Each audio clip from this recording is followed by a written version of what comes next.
আজকে আপনাদের সাথে নতুন একটি ওষুধ নিয়ে আলোচনা করব। এটি এসিআই কোম্পানির নতুন একটি প্রোডাক্ট, কোরিয়ান বায়ো। এটি বিভিন্ন চারা জাতীয় ফসলে প্রয়োগ করলে দ্রুত বৃদ্ধি পায়। এছাড়া ফসলের অধিক ফলন ও শিকড়ের দ্রুত বৃদ্ধিতে ব্যবহার করা যায়।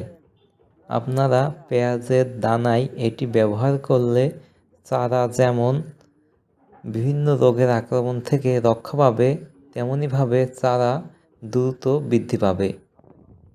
কোরিয়ান বায়ো ব্যবহারের ফলে বীজের অঙ্কুরোদ্গম বৃদ্ধিতেও বিশেষ কার্যকর।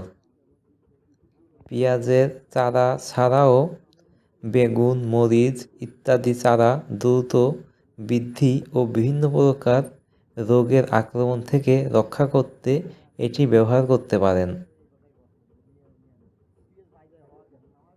কোরিয়ান বায়ো ওষুধটি কোনো প্রকার রাসায়নিক সার, ছত্রাকনাশক বা কীটনাশকের সাথে একত্রে মিশানো যাবে না।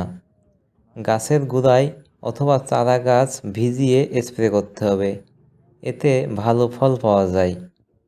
আপনারা 16 থেকে 20 লিটার পানিতে 50 মিলি অথবা প্রতি লিটার পানিতে 3 মিলি হারে 5 থেকে 7 দিন পর পর 4 থেকে 5 বার উল্লেখিত মাত্রায় ব্যবহার করবেন।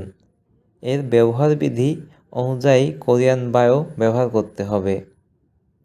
এছাড়া কোনো প্রকার প্রশ্ন থাকলে কমেন্ট করে জানাতে পারেন এবং আমাদের চ্যানেলটি ভালো লাগলে একটি লাইক এবং সাবস্ক্রাইব করে পাশে থাকবেন। ধন্যবাদ।